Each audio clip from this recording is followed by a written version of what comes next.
Bueno, bienvenidos a otra sesión de miércoles nefrológicos. Os presento a la doctora Beatriz Fernández, nefróloga del Hospital de Fundación Jiménez Díaz, y a la doctora Michelle Aguirre, residente de nefrología también de la Fundación Jiménez Díaz, que nos van a contar en el túbulo del riñón está la solución entendiendo los ISGLT2.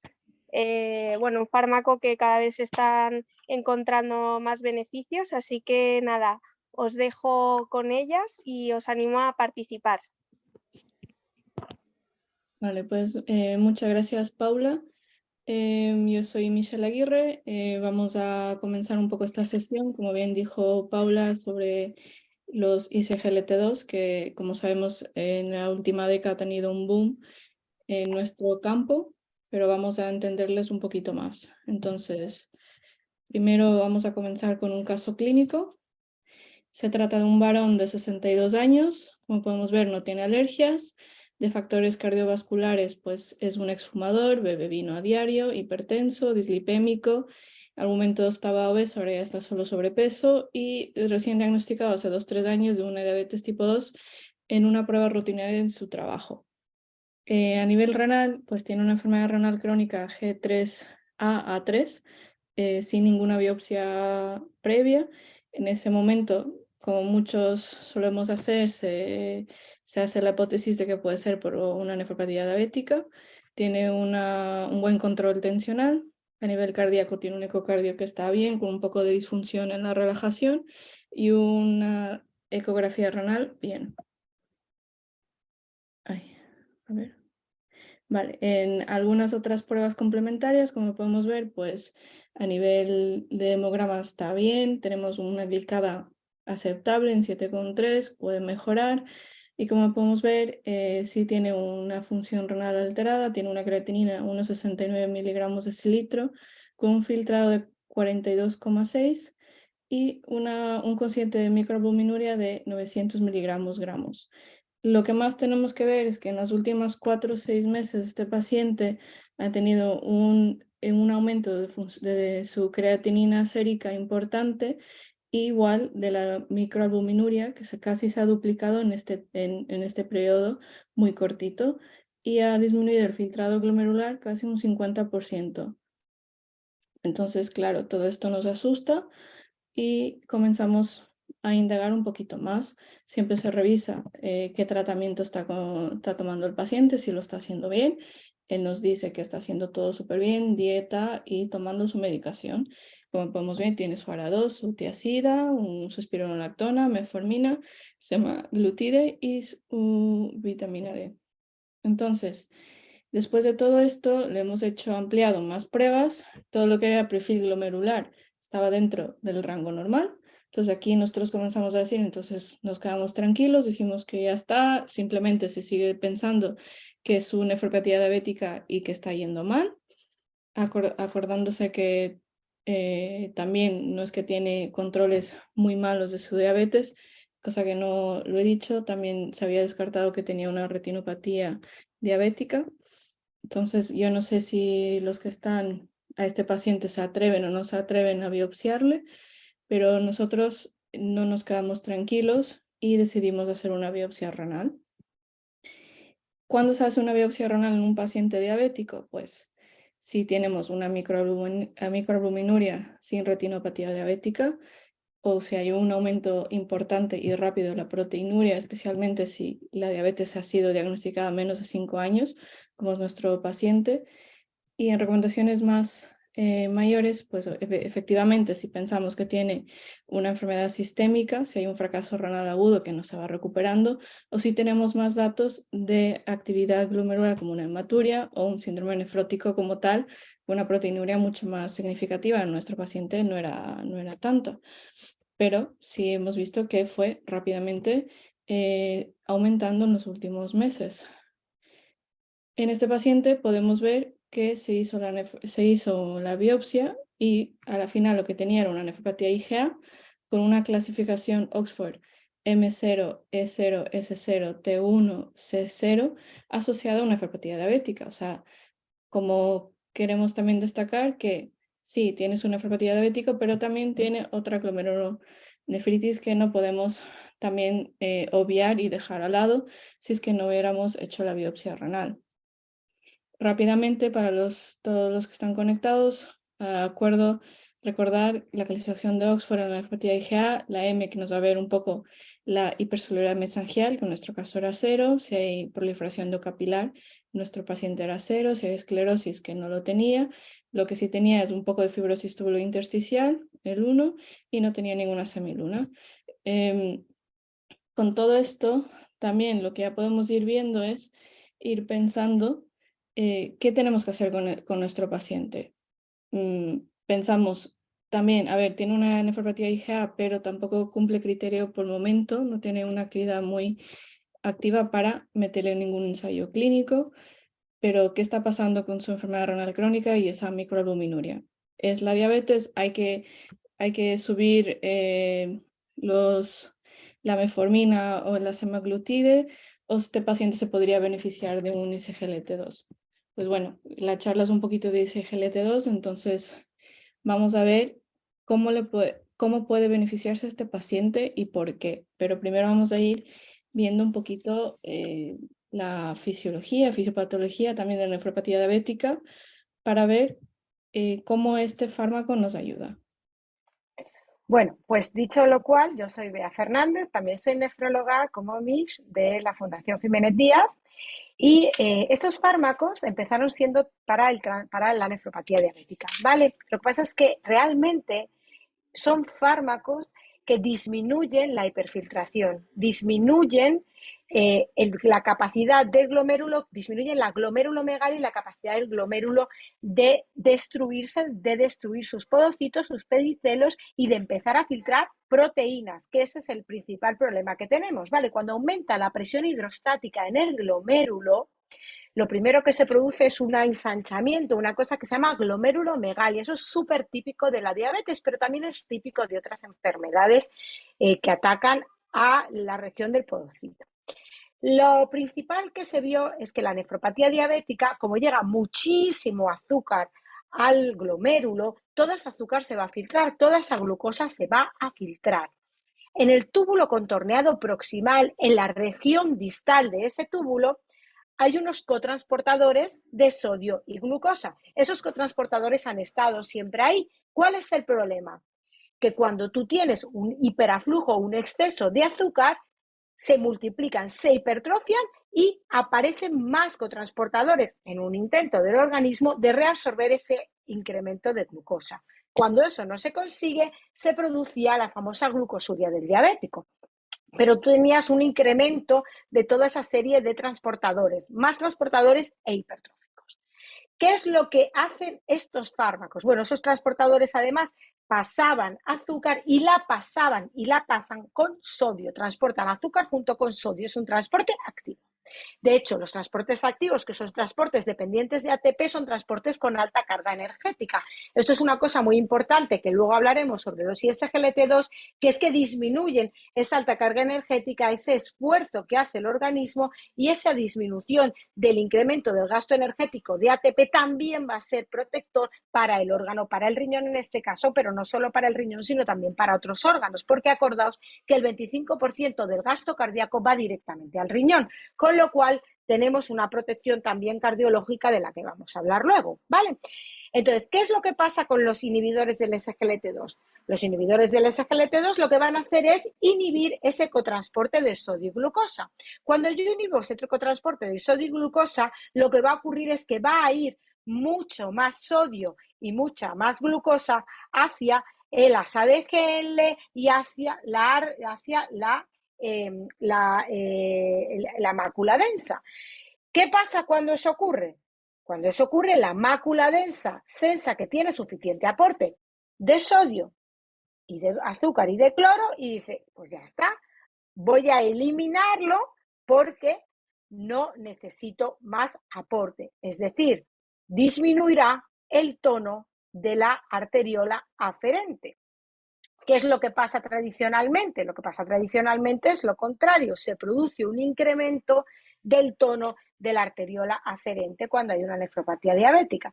Por lo tanto, cuando utilizábamos estos cotransportadores, lo que hacen es disminuir el tono de la aferente, aumentando la eliminación de glucosa y de sodio en el tubo colector. Si tú aumentas la eliminación de sodio y aumentas la eliminación de glucosa, vas a proteger al riñón en varios sentidos. Uno, vas a descender la glucemia en sangre.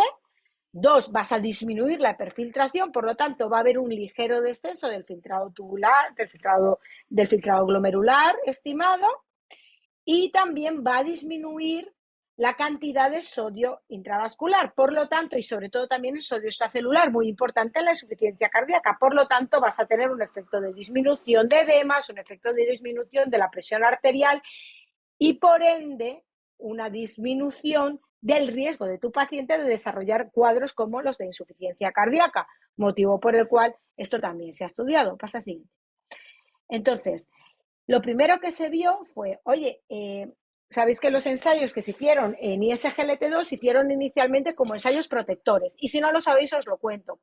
Hubo unos fármacos que eran unos fármacos estupendísimos para bajar el azúcar, pero que empezaron a provocar cuadros de insuficiencia cardíaca. Estos fármacos son las glitazonas, pio y rosiglitazona, ¿vale? Que se usan poco. En España la rosi ya no se utiliza, pero yo la he llegado a utilizar, y la pio sí que la utilizamos, pero tienen cuadros de incremento de riesgo de insuficiencia cardíaca. Por lo tanto, hay que tener mucho cuidado.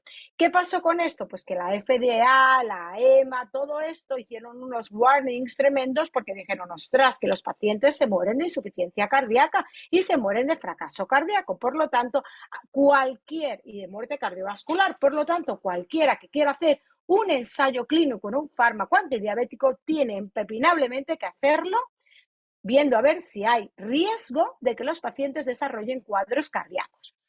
Y eso fue lo que hicieron con los ISGLT2, fue de chiripa. Lo que descubrieron fue que no solo no incrementaban el riesgo de que el paciente se pusiera malísimo del corazón, sino que todo lo contrario, disminuían la mortalidad cardiovascular, pero es que la disminuían un 30 y un 35 y hasta un 40%. Por lo tanto, fue una cosa bastante sorprendente para ellos. Este estudio fue el estudio en Pardet, fue el primero de los estudios, y de ahí hicieron otros dos. El CANVAS renal, que es un estudio con la canagliflozina, y el siguiente estudio que fue el DECLARE, que era con dapagliflozina, que era con pacientes en prevención primaria, que fue un poquito más farragoso, porque en prevención primaria es difícil demostrar muchas cosas. Entonces, viendo a ver que encima en el endpoint secundario, que era un endpoint renal, los pacientes no solo les iba mejor, sino que encima le bajaba la proteinuria de forma inmediata y mejoraban de forma inmediata, van y hacen un estudio dirigido directamente a hacer un análisis renal. Y este estudio se llamó CREDENCE. Se hizo con canagliflozina y se presentó en el Congreso Mundial de Nefrología del año 2019, hace bastantes pocos años que empezó esta historia. ¿Qué pasó? Pues que resulta que los pacientes no solo no se morían, sino que encima sobrevivían más, tenían menos cuadros de insuficiencia cardíaca, mejoraba el azúcar, mejoraba la supervivencia y disminuía la posibilidad de entrar en fracaso renal, muerte cardiovascular y muerte de origen renal. Por lo tanto, fue la panacea para los nefrólogos. Pasa siguiente. Entonces, con esto lo que hicieron fue, bueno, pues si esto va también para los diabéticos, vamos a ver qué es lo que pasa en la gente que no tiene diabetes. Y resulta que lo que pasa en la gente que no tiene diabetes es lo que pasó en el famoso DAPA-CKD, que habréis oído todos un montón porque han venido a presentarlo seguro 1000 veces. Fue básicamente un ensayo con diabéticos y no diabéticos. La mitad diabéticos, la mitad no diabéticos. Y dentro de los que no tenían diabetes, tenían variopintas patologías, ¿vale? Una de ellas, la más importante, de las más importantes, la IgA, y luego os vamos a enseñar los datos. ¿Qué pasó con estos pacientes? 4.300 y pico pacientes con 200 miligramos de albuminuria como mínimo. Es decir, no cogían gente sin albuminuria, porque claro, hombre, te va a salir mejor. ¿Y qué pasó con esto? Pues 3/4 de lo mismo. Daba igual que el paciente tuviera diabetes que no la tuviera. En los pacientes iban mejor. Los pacientes se morían menos, los pacientes entraban menos en diálisis y los pacientes se les iba muchísimo mejor desde el punto de vista de la pendiente de descenso de la función renal. Hacían una pequeña pendiente, esa pequeña pendiente, que es la que hemos comentado antes desde el punto de vista fisiológico, que es la de disminuir la hiperfiltración, que es exactamente lo mismo que te pasa cuando le das al enfermo un IECA o un ARA2 o un aspiro, y lo que pasaba era que al disminuir la hiperfiltración pues bajaba un poco, pero luego resulta que aquello mejoraba todo y el paciente iba fenomenal. Pasa siguiente. Y por tanto, vieron lo que hemos dicho, hasta casi un 40% de reducciones relativas del riesgo de morirse, de entrar en diálisis, de morirse de cualquier cosa, con lo cual era un fármaco que claramente era beneficioso independientemente de la patología basal del paciente, diabético o no diabético. Pasa siguiente. Entonces, en este caso, en este paciente, que era un paciente que tenía una IgA y que es un paciente que tenía una IgA, los pacientes que se metieron en el ensayo de la pacecadera, eran 300 y pico pacientes en ese ensayo, que tenían IgA diagnosticada, biopsiada, había 300 y pico con IgA de sospecha y 289 con la IgA diagnosticada y biopsiada. Resulta que, yo no sé si, claro, si nos retrotraemos un poco, al final la nefropatía por IgA son 4 cosas, porque tú no podías, ahora mismo están muchos ensayos clínicos en marcha, pero la mayor parte de los ensayos clínicos te ponen un target que es 1 gramo de albúmina en la orina, 1 gramo de albuminuria, más o menos 750 a 1 gramo, los tratamientos con inmunosupresión. El resto era IECA, ARA2 y cruzar los dedos y ver si hay suerte. Y esas cosas, claro, lógicamente hacían que los pacientes, de hecho hay un ensayo, hay un metaanálisis que os recomiendo que os leáis si podéis, que nos habla de cómo los pacientes, incluso pacientes normoalbuminúricos en análisis retrospectivos realizados, van fatal con IgA, que la IgA no es tan benévola, incluso pacientes en menos de albuminuria. Por lo tanto, este ensayo y estos fármacos venían fenomenal. El EMPA-KIDNEY, que también tiene un subanálisis en IgA y también ese subanálisis en IgA demostró y demuestra que hay una mejoría clara de la albuminuria y una mejoría clara del devenir de los pacientes. Ya os digo, metiendo pacientes siempre pues con una albuminuria que no se habían probablemente podido meter sino en un ensayo clínico con inmunosupresiones poderosas. Ahora, la mayor parte de los ensayos clínicos ya te hablan de que el paciente puede estar con IECA ARA2 y más menos, la mayor parte más, y SGLT2 como tratamiento de base ya en una nefropatía por IgA, independientemente de que el paciente fuera diabético, que en nuestro caso encima también era diabético, con lo cual le venía mejor. Hay un metaanálisis de todos los fármacos con ISGLT2 que se llama SMART-C, ¿vale? Que si queréis luego os lo cuento, y que habla un poquito también sobre el beneficio. Pasa así. Entonces, da igual si el paciente es diabético, si el paciente es no diabético, el filtrado glomerular mejoró, ¿vale? Desciende inicialmente, pero luego, si os dais cuenta, las curvas se invierten y la gente que va con la glifosina va mejor que la gente que va sin ella. Seguimos. Y además, cuidado con esto. Si tú tienes un paciente que tiene una glicada que ya está mal y que tiene una enfermedad renal crónica, estadio por lo menos G3B, más o menos por debajo de 45 mililitros por minuto de filtrado, es difícil que la glifosina vaya a hacer milagros con el azúcar, ¿vale? ¿Por qué? Pues porque al final es un fármaco tubular, es un fármaco que pierde efectividad para disminuir la glucemia, ¿de acuerdo? Pero si el paciente no es diabético y es prediabético y tú le empiezas la glifosina, le vas a ayudar a no desarrollar o a disminuir las posibilidades de que desarrolle una diabetes. Y fijaros, darle una vuelta y una pensada, porque muchos de los pacientes con patología glomerular lo que hacemos de forma empírica es poner esteroides y los esteroides muchas veces son diabetógenos en pacientes que están ahí justitos. Siguiente. Entonces, ¿qué haríamos con este paciente? Le prescribimos, ¿no? Ya hemos dicho, oye, pues le vamos a prescribir porque esto es como una panacea, va fenomenal, le prescribimos. ¿Y cuándo lo vamos a empezar? Bien, cuando empezamos, yo creo que cuanto antes, mejor, porque cuanto peor está, más vas a ganar. Pero si tú ya le empiezas lo antes posible, hay mucha más posibilidad de que el paciente no vaya a desarrollar una gran proteinuria o un empeoramiento ostensible de la función renal. Seguimos. La siguiente pregunta sería, ¿qué efecto tiene esta combinación con otros fármacos? Porque claro, tú dices, bueno, le pongo esto, pero claro, los pacientes toman muchos fármacos. Entonces, para saber los efectos que va a tener en combinación con otros fármacos, si queréis esto, Mish, ¿lo pasas? ¿Sí? Adelante. Venga. Vale, entonces aquí, como podemos ver, ya hemos visto que ya sabemos mucho de los inhibidores del RAS en nuestro IECA y ARA.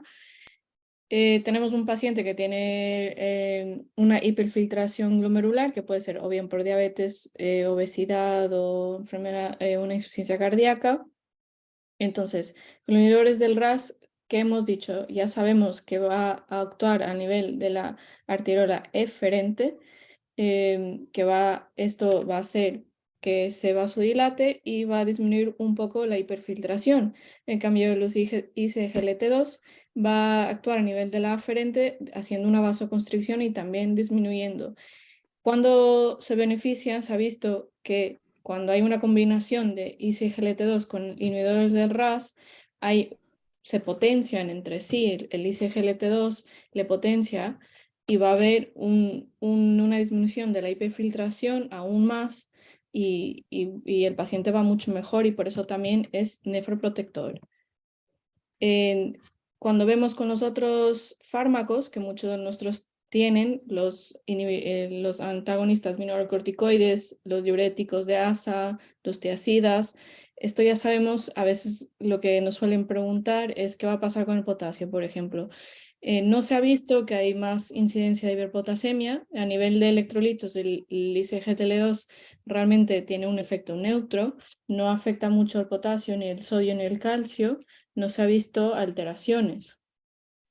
Si vemos un poco las fichas técnicas de tanto la dapaglifosina, la empaglifosina, la ganaglifosina, esto también lo pongo un poco, pero saber que esto siempre va cambiando, incluso de un día a otro puede haber cambios. Y no siempre nos regimos a lo que es la ficha técnica en sí. También podemos ver que lo que todavía nos falta muchos más datos y ensayos es en este grupo, en los que tienen un estadio mucho más avanzado o los que ya están en diálisis. Pero incluso hay pacientes que tal vez son por síndrome cardiorenal que están en diálisis peritoneal, pero que mantienen una diuresis residual, sí se benefician de usar un ICGLT2. Ahora, la siguiente pregunta que nos tenemos que ir comenzando a hacer es, esto se aplica, como lo he dicho anteriormente, en estadios más avanzados, es para todo el mundo, que a veces es las dudas que solemos tener más que nada cuando estamos en nefro, pero bien, como ya le hemos dicho, en cualquier estadio que comenzamos el ISGLT2, siempre hay este pico inicial, pero si vemos las curvas, tanto en estadios más precoces como más avanzados, siempre hay un beneficio. Sí es cierto que en estadios más precoces tal vez el beneficio es menos y entre peor estadio están, se ve que hay mayor beneficio, mayor nefroprotección para los pacientes. Bueno, si estos resultados se aplican a todo el mundo, hay varias cosas que tendremos que comentar. La primera, antes lo ha comentado Mish y es importante que lo sepamos. A veces las guías de tratamiento van muy por detrás de lo que hacemos realmente los médicos. Y a veces las guías mueren antes de nacer, como las últimas guías de cardiología que se murieron antes de nacer porque el día siguiente aparecieron ensayos clínicos que cambiaron las guías que habían salido el día anterior. Esto nos pasa ahora a nosotros y antes no nos pasaba. Salían guías, las Cadigo y compañía, salían cada 2, cada 3, cada 4 años. Y claro, como tampoco había tanta novedad, pues tampoco era tan fácil. O sea, era como muy, muy intuitivo todo. Ahora las guías salen y se acaban al salir. ¿Por qué os digo todo esto? Por lo que ha comentado antes Mish. Hay muchos pacientes con insuficiencia cardíaca en diálisis peritoneal que tienen tratamiento con ISGLT2 y está muy bien puesto ese tratamiento. ¿Por qué? Porque además, si queréis luego lo podemos comentar y discutir con vosotros, hay receptores SGLT2 en el peritoneo, ¿vale? Con lo cual hay pacientes con síndrome cardiorrenal a los que les va muy bien y les ayuda mucho a eliminar más sodio, aumenta bastante el handling de sodio cuando les damos tratamiento a esos pacientes con ISGLT2. Cualquier ISGLT2, sí, cualquiera. Los ISGLT2 tienen un mecanismo de acción común. Es distinto a la sotagliflozina, que tiene mecanismo 1 y 2, pero la sota en España no está comercializada. ¿Vale?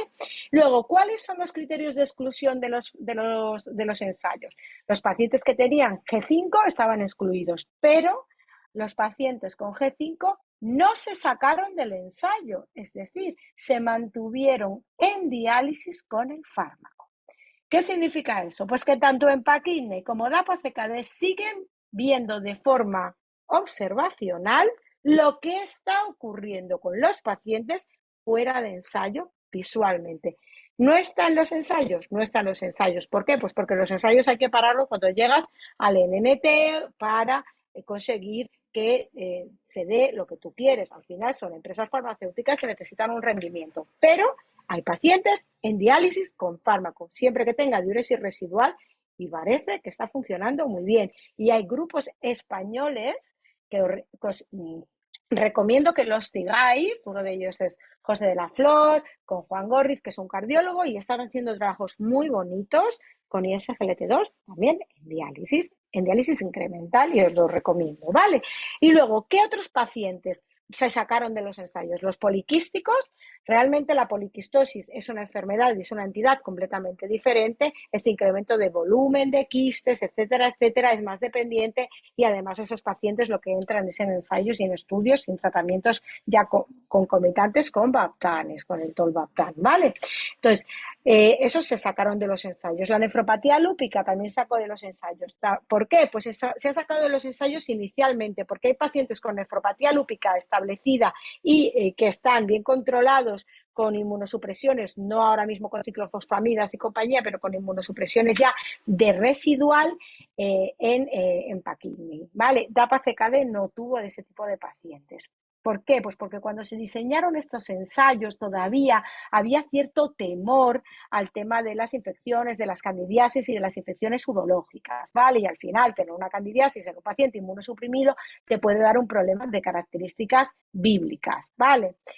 Cuidado, hay un ensayo clínico multicéntrico en España publicado recientemente en el CKJ que te dice que, o sea, que está hecho en trasplantados renales en España y que ha ido fenomenal. Los pacientes, excepto una paciente, que esa no fue tan bien, los pacientes no tenían mayor riesgo de tener insuficiencias, o sea, de tener infecciones renales que el resto de la población trasplantada. Como sabéis, en la población trasplantada el riesgo de infección renal, de infección, urológica, de infección genitourinaria es del 9%, ¿vale?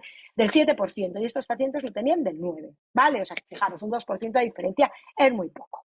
Y luego los vasculitis y compañía, pues al final son tratamientos que tú vas a hacer un tratamiento mucho más agresivo y que posiblemente estos tratamientos a largo plazo sí que les puedas añadir cuando ya estés en una fase en la que ya tengas al paciente con una inmunosupresión de mantenimiento, sí que le puedas añadir, igual que se añade un IECA, un ARA2, un ISGLT2, pero en el momento agresivo hay que ser mucho más agresivo, más menos plasmaféresis, más menos rituxi, más menos ciclofosfamida, pero quizá no es el momento para añadir estos fármacos. Seguimos.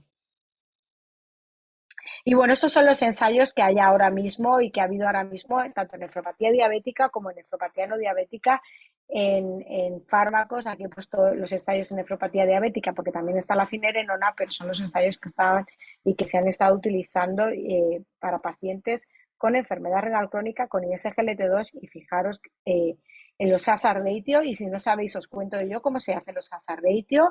Fijaros, el hazard ratio lo único que te mide es la reducción relativa del riesgo de un evento, ¿vale? Si tú tienes una hazard ratio de 0,66 es que tienes un 34, ¿no? Hasta 100, pues 34% de beneficio. Si tienes una hazard ratio de 0,56, pues 100 menos 56, lo que sea, 30 y pico.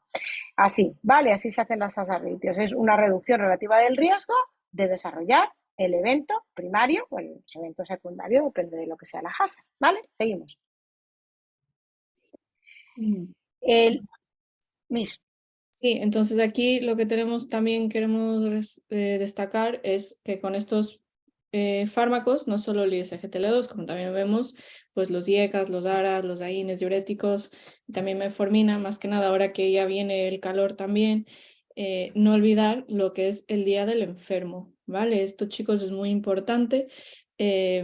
¿Por qué digo ahora en el verano? Porque tenemos más tendencia a nuestros pacientes que son mayores, se deshidratan más fácilmente, si tienen una gastroenteritis, si están vomitando o por cualquier razón que haya fiebre y esto esté causando que haya una deshidratación. Los pacientes tienen que tener cuidado y saber que con estos fármacos, con los SGLT2, sí se puede haber un fracaso renal agudo, transitorio. Entonces, si están en estas circunstancias, pues por lo menos 24, 48 horas, se recomienda que se deje de tomar este fármaco.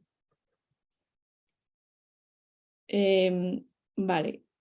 ¿Qué pasó con nuestro paciente? Después de más o menos un año, se vio que efectivamente fue recuperando un poco lo que es la función renal. La creatinina no bajó a lo que comenzó, pero ha mejorado. Pero sí podemos ver que tuvo una disminución muy importante de la microalbuminuria de más de un 50%. Vale. Ahora queremos presentar otro caso donde aquí sí va a ser importante que o bien si quieren hablar o a través del chat ir participando, haremos unas preguntas que son muy fáciles realmente y a ver si hemos podido destacar los puntos más importantes del fármaco. Entonces voy. Este caso igual es un varón de 62 años sin alergias, bebe ocasionalmente, igual exfumador, tiene hipertensión, pero sí es cierto que últimamente más bien está con la tendencia a estar hipotenso, una dislipemia, tiene sobrepeso y este paciente no es diabético. A nivel nefrológico tiene una enfermedad renal crónica 3A, A2 tampoco está biopsiado, ha tenido muchos fracasos renales cuando tiene ingresos por insuficiencia cardíaca, con picos hasta una creatinina de 2,2 miligramos de cilitro, que baja su filtrado más o menos hasta un 33 mililitros minuto. Cuestión de su historia cardiológica, pues desde el 2018 el paciente comienza a tener su primer episodio de insuficiencia cardíaca, que tiene una FEVIA hasta 20%, poco a poco se recupera un poco, pero sí es cierto que sigue teniendo varios ingresos, que ha tenido que tener un implante de un DAI. Después tiene FAs persistentes que se le trata de hacer cardioversión, crioablación, no son del todo exitosas y el paciente todavía tiene a ratos que entra y sale de su insuficiencia cardíaca. En las pruebas complementarias, pues podemos ver su radiografía, tiene su DAI, tiene un ligero hipertrofia ahí, está con un electro que está en su FA, pero está con una frecuencia controlada. A nivel de pruebas complementarias, pues analíticamente lo que realmente destaca, que tiene un mínimo aumento del cociente albúmina-creatinina de 109, una función renal que está deteriorada con una creatinina de 1,55 que le da un filtrado más o menos de 43. Como les he dicho, no es diabético y pues tiene un poquito del PNP un poco elevado en 1390. Entonces, como buen paciente con insuficiencia cardíaca, tiene su tratamiento, tiene su beta bloqueante, está anticoagulado por su FA, tiene su sacubitril/valsartán, omeprazol, su vitamina D, su estatina, su fenofibrato y furosemida. Ojo que está tomando 2 comprimidos en desayuno y un comprimido en la comida. Entonces, aquí comenzamos otra vez a hacer un poco las preguntas que fuimos haciendo con el otro paciente. ¿Deberíamos prescribirle a este paciente ISGLT2? Entonces aquí, pues, que nos vayan diciendo por el chat qué es lo que piensan. 1, no, porque el paciente no es diabético. 2, no, porque él está bien, está eubolémico. Ahorita no he dicho nada que esté de hematoso ni nada. 3, no, porque el paciente está hipotenso. O 4, sí, porque hay beneficio a pesar de todo lo anterior. Venga, ¿qué pensáis? Si alguien quiere que lo cuente. Aquí tenemos ya los primeros que dicen que sí, que hay que ponerlo. Pues sí, como les he dicho, hay que ponerlo, pues se ha visto que tiene beneficio. Mira, esto es muy interesante y ahora lo vamos a comentar también. Miguel Ángel nos dice que sí y bajar la dosis de furosemida. Ahora lo vamos a comentar y me parece una apreciación muy interesante. Eso es. Mish. Pues como hemos visto, pues la mortalidad global y cardiovascular aumenta de manera significativa mientras va disminuyendo, esto ya lo sabemos, disminuye el filtrado y aumenta la albuminuria, como estaría en nuestro caso. Entonces, pues sí, el paciente se va a beneficiar. ¿Cuándo empiezo el tratamiento? Uno, cuando el paciente esté congestivo, lo antes posible.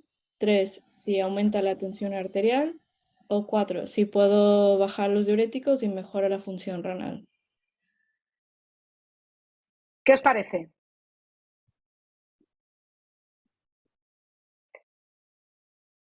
No, lo antes posible. Lo antes posible, dice Paula, también lo antes posible, ¿no? Sí, Claro. efectivamente. La, ide- la Entonces, idea, la idea es siempre mantener los fármacos que tienen probado beneficio cardiovascular y renal, ¿vale? Estos son los criterios de la AJA. Están recomendados por todas las guías. Si el paciente tiene insuficiencia cardíaca con FEBI preservada, sí. Si el paciente tiene insuficiencia cardíaca con FEBI reducida, sí. Si el paciente tiene insuficiencia cardíaca con FEBI recuperada, que eso es una entidad que se han sacado de la manga, porque claro, ahora las fracciones de eyección se recuperan, los pacientes mejoran, tienen eventos agudos y mejoran, también hay que mantenerlo, ¿vale? Los pilares son en reducida el ARNI, ¿vale? El sacubitril con valsartán, que es como se utiliza normalmente, el beta bloqueante si se puede, el receptor mineral corticoide, el ISGLT2 y luego, fijaros la frase, diurético si es necesario, es decir, no esperaré a que poder bajar el diurético para incluir la gliflocina, sino todo lo contrario, incluiré la gliflocina y si puedo entonces bajar el diurético, pero incluiré los fármacos que van a hacer que el paciente no se muera. El diurético es un tratamiento de soporte para el paciente. Entonces, esto está así en todos. Luego, en los pacientes con fracción de eyección conservada, que son muchos de ellos, la mayor parte de los pacientes nuestros, de diálisis y de hemodiálisis y tal, porque realmente son problemas donde el riñón muchas veces lleva a la disfunción cardíaca, pues en muchos de estos casos no vamos a dar a lo mejor un inhibidor un inhibidor de la neprilisina, no vamos a dar un sacubitril, pero sí que podemos dar un ISGLT2. Sí. vale, entonces también hemos hecho la pregunta, que creo que también ya lo hemos ido contestando un poco, no sé qué les parece. ¿Le retiro algún tratamiento? Uno, le quito la furo. Dos, le quito sacubitril valsartán. Tres, le quito la espironolactona. O cuatro, no hace falta retirar nada. ¿Qué les parece?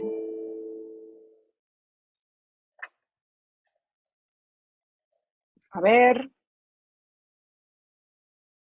bueno, vamos un poco, Sí, pero bueno, no eh, haría falta, ¿no? sí, no hace falta, ¿no? Por más o menos No lo que hace he falta. comentado, como ya, bueno, esto ya lo hemos visto, sabemos que es más bien el ISGLT2 potencia a otros fármacos como son los inhibidores del RAS, eh, viendo con otros fármacos como IECAS, beta bloqueantes, la espironolactona, diuréticos o el sacubitril valsartán, realmente va a potenciar un poco todos los beneficios que estos nos dan. Los ISGLT2 aumentan la natriuresis por los mecanismos que les comentamos, además que también por esta glucosuria que hace, tenemos una diuresis osmótica también aparte. Ya hemos visto con muchos de los ensayos que mejora la función renal, que es nefroprotectora, y también disminuye la precarga y poscarga, que va a ser cardioprotector. Y dato muy importante, que también se ve que disminuye el edema intersticial. Una cosa diferente que tal vez de los diuréticos de ASA es que los ISGLT2 afecta más lo que es el edema intersticial en sí y no va a afectar mucho el volumen intravascular como tal. En cuestión de Eso es diuréticos, sí, esto sí. es una cosa muy positiva y que se está demostrando y que se ha demostrado en modelos animales y también se está demostrando mucho en la clínica y en la práctica clínica diaria, ¿vale? Cómo estos fármacos te ayudan a disminuir la cantidad de agua y de sodio en el intersticio, ¿vale? Te lo pueden meter más en el vaso y así tienen mayor efecto los diuréticos de ASA y tú podrías intentar bajar o titular a la baja las dosis de diurético, ¿vale? Esto es un facilitador. Igual que el tema del potasio, es un facilitador. No baja el potasio en sí, el ISGLT2 no lo vamos a usar para controlar una hiperpotasemia, pero sí que hay varios trabajos, entre ellos el ROTATE y trabajos hechos con finerenona, en los cuales los pacientes que están con un ISGLT2 más el agonista receptor mineralocorticoide, tanto clásico como nuevo, y resulta que estos pacientes tienen un potencial beneficio con respecto al aumento del potasio, es decir, que tienes más capacidad para poderle dar un fármaco que a veces te cuesta mucho dar o tienes que darle casi una chupadita a la espironolactona para que el paciente pueda mejorar y esto te ayuda, ¿vale? Seguimos. En cuestión de los diuréticos, como ya habían dicho antes, aquí realmente lo importante es un poco cliché, que siempre se dice mucho, pero realmente es importante individualizar. ¿Qué es lo que tenemos que ver? Tenemos que ver primero cómo está la volemia del paciente. Si está hipervolémico, euvolémico o hipovolémico. Y de ahí también un poco ver cómo está esa presión arterial. Lo importante es vigilar muy bien, o sea, si sabemos que está con diuréticos de ASA como la furosemida, a veces sí hay que bajar un poquito esa dosis a un 50% o no, o sea, hay que estar viendo cómo está esa presión y cómo está la volemia del paciente. Y según eso, vamos viendo cómo hay que ajustando los diuréticos realmente.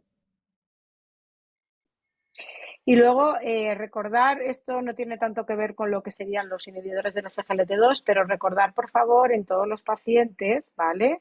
Anticoagulados, ajustarles los anticoagulantes de acción directa. Eso tiene más que ver con el tema de los pacientes con insuficiencia cardíaca, ¿vale? Recordad que todos estos pacientes tienen muchas variaciones volumétricas y que a veces nos ocurre que se nos olvidan ajustar los anticoagulantes de acción directa que cada vez se utilizan más, ¿vale? Simplemente es una apreciación que queríamos haceros para que no lo olvidemos, ya que nosotros somos muchas veces los que vemos los pacientes y sobre la marcha eso se nos pasa, ¿vale?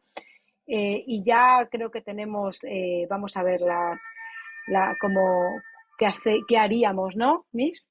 Sí, a Si ver, empeora. la función renal ha empeorado un poquito de este paciente tras el inicio del ISGLT2. Ahora tenemos un filtrado más o menos de 27. ¿Qué hago? ¿Me asusto? ¿Retiro la dapaglifosina que le he iniciado? 1, sí, porque ya está en una situación de prediálisis. 2, sí, así mejorará la función renal. 3, no lo retiro, hay beneficio demostrado. O sí, el beneficio solo se demuestra con filtrados por encima de 30. ¿Qué dirán? Aquí la realidad es que no hay que retirarlo, Es- pero hay muchos, donde se retira. Y hay muchas veces que hacemos como con los IECAs y los ARA2, que la gente los retira en pos de ganarle unos mililitros al filtrado para que te dé tiempo a que la fístula madure. Eso ocurre. Y esto a veces se hace. Y lo veréis hacer, igual que el retirar o el descender las dosis de los DIECA o de los ARA2. Hay ensayos, hay estudios, de hecho hay un estudio hecho que se llama Stop ACE Inhibitors, que salió hace muy poquito, el año pasado, en el que se decía que no se quitaran, que no, que los mililitros que le ibas a ganar de filtrado era un espejismo, que era una cosa que iban a ser medio mes, 10 días y enseguida, o sea, aquello se iba a ir a parla porque tenías al paciente hiperfiltrando con 4 glomérulos que le quedaban límites, ¿vale? Pues eso es un poco parecido, ¿vale? A veces en un intento desesperado por mejorar una escasísima ya capacidad nefronal, hacemos algunas cosas de este tipo. El que lo haga, pues, y le vaya bien, pues bien, pero que realmente quizá no es lo más indicado, ¿vale? Vale. Además, como hemos visto que sí se demuestra que hay beneficio en todo el espectro de lo que podemos ver del filtrado glomerular. Entonces, para Bueno, ir acabando un poco, vamos con los hechos realmente. Los ISGLT2 han demostrado que o sea, que sí mejora el pronóstico en pacientes que tienen enfermedad renal crónica y en los que tienen insuficiencia cardíaca, tanto a nivel de nefroprotección, de, de los eventos cardiovasculares y de la propia insuficiencia cardíaca. Y esto es muy consistente en diferentes tipos de subgrupos, tanto, como ya hemos dicho, en pacientes con o sin diabetes, en diferentes tipos de etiologías de enfermedad renal crónica y en diferentes estadios. Tenemos múltiples ensayos clínicos que hemos tenido, que ha habido, como les he dicho, un boom, que hay más de 40.000 pacientes que se han estudiado. El mecanismo de acción biológico es factible, lo entendemos. También podemos ver el tipo de perfil de cada paciente. En los ISGLT2 no tiene un efecto hipoglucemante y además también se ha visto que no hay riesgo de, de tener fracaso renal agudo. Como hemos hablado ya, potencian a otros fármacos como son los inhibidores del RAS. Y estos estudios también, algo importante es que también usaron dosis fijas de los ISGLT2, que esto también se puede extrapolar a lo que es la práctica clínica que nos ayuda a nosotros. Con esto lo que queremos acabar diciendo es que es importante seguir las guías clínicas, usar el ISGLT2, ya que hemos visto que sí hay beneficios para nuestros pacientes con enfermedad renal crónica, que se ha visto que ayuda tanto con la microalbuminuria, con los eventos cardiovasculares y que todavía tenemos más campo que todavía podemos ir valorando más que nada en nuestros pacientes que son de diálisis. Y ya está. No sé si hay alguna pregunta o algo que quieran complementar. ¿hay preguntas? Pues muchas gracias bueno, por vuestra presentación. Ha sido un resumen fantástico y creo que queda muy claro que son unos fármacos estupendos. Que, ¿no? De hecho, bueno, yo soy muy pequeña y no viví la revolución de los inhibidores del sistema renina-angiotensina-aldosterona, pero todos dicen que no ha habido nada igual en nefrología desde estos fármacos. Entonces, yo os quería hacer una pregunta y es, fuera de lo que dicen las guías, ¿no? O sea, más orientada a la práctica clínica habitual, ¿en qué paciente crees que no se va a beneficiar de estos fármacos? Me cuesta pensar en pacientes que no se vayan a beneficiar de estos fármacos como nefroprotectores. No sé si hay algún paciente que... Pues mira, en mi práctica diaria, la mayor parte de los pacientes están con ISGLT2. Los que no se van a beneficiar son aquellos a los que les sienta mal, básicamente. Como todos los fármacos, hay veces que hay pacientes que tienen, por ejemplo, cistitis de repetición. Entonces, si tienes un señor o una señora que tiene una cistitis o dos cistitis de repetición, pues tú le dices, venga, va, y le pones un poquito de tratamiento empírico, hay gente que le pone frantoína, hay gente que le pone un poquito de trina, hay gente que le pone simplemente el cisticlin, perdón, que un nombre comercial, de que se tome las pastillitas estas de arándano, de donde sea, y van tirando bien, o que hagan mucha higiene genital, o que se tomen se pongan en ovulitos si tienen un poquito de candidiasis o si son un poquito así que tienen un prepucio redundante, que eso también es muy típico, ¿vale? Los señores ya un poquito más mayores pues tienen un prepucio redundante y ahí se acumula bastantes cosas, elementos. Entonces, quizá ese tipo de pacientes, si repiten y repiten infecciones de orina y les resultan incómodas y además les pueden provocar mayores complicaciones, pues quizá ese sea el típico paciente para, bueno, pues retirar porque ya no puedes hacer más. Aquí Andrés dice diuresis residual pobre o anúricos, pues 3/4 de lo mismo, ¿no? Si un paciente está anúrico, pues ese beneficio de eliminar azúcar por la orina, sodio por la orina, pues lógicamente no lo va a tener. Y es algo que bueno, que ahí está, ¿no? Siempre que hablamos de dejar en los pacientes con diálisis peritoneal y con hemodiálisis incremental, dejarles un ISGLT2, hablamos de pacientes que además tienes mucho interés en mantenerles la diuresis residual, ¿vale? Porque la diuresis residual, acordaros, porfa, en los pacientes de no apretar mucho, porque claro, la diuresis residual a ellos también les permite seguir con una vida un poquito menos dramática, la verdad. ¿Vale? Es importante. Y luego también, por ejemplo, paciente que te ha hecho un fracaso renal tremendo y se te hayan plantado en 5 de creatinina por un día enfermo y tal, hay muchas veces que lo puedes volver a intentar, pero ya lo intentas como con menos ilusión. Y si te vuelve a hacer otro fracaso renal, dices, bueno, pues mira, no todo el mundo vale para todo, pero son pacientes más o menos seleccionados. Y luego yo tampoco tengo tan claro el beneficio, y eso es dudoso, y eso cada uno, yo creo que ahí hasta que no se haga un estudio en buenas condiciones y no se sepa bien, yo tampoco tengo tan claro el beneficio que puede haber en poliquísticos, ¿vale? Tampoco lo tengo tan claro, tampoco está tan estudiado y también son cosas que habría que sentarse a diseñar un buen ensayo eh, como con ISGLT2 como add-on en poliquistosis con ya su Baptan, con todo, porque en los Baptanes hacen unas diuresis bestiales y si encima se le sumas un ISGLT2 que te haga una diuresis osmótica, no lo sé. Ahí yo tengo mis dudas. No, son dudas mías. No han hecho nadie ningún ensayo viendo a ver qué pasa con este tipo de pacientes. Pero de la práctica diaria, pues hombre, dices, pues sí, sabes, sería ya una diuresis que yo no sabría muy bien cómo abordar eso en el paciente. También hay que ver la realidad del paciente, ¿vale? Es una persona lo que tienes delante, no puedes ponerle un pañal para que vaya al curro, ¿vale? Pues muchas gracias. No sé si hay alguien más que quiera hacer alguna pregunta. Si queréis hacer alguna pregunta por el chat, algún comentario.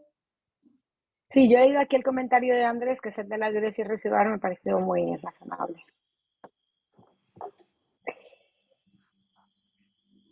Bueno, pues muchas gracias por invitarnos. Sí, muchas gracias. Y esperamos que os haya gustado. Si tenéis cualquier duda, nos podéis escribir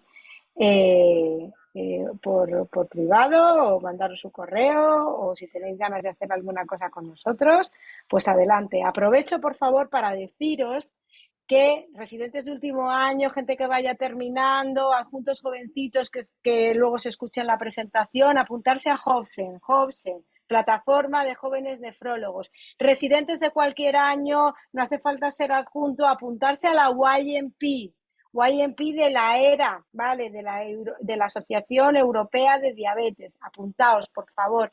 Se necesita gente joven que le dé un vuelco a la nefrología con mucha ilusión. Gracias. Pues muchas gracias a las dos y de nuevo enhorabuena por la presentación y gracias a los oyentes y bueno, quedará grabado y colgado para que la podamos ver todas las veces que queramos. Eso es. Pues gracias. Apuntados a los grupos de todo, de los grupos de trabajo, de la SEN, apuntarse a todo, por favor, apuntarse a todo. Sois el futuro de la nefrología.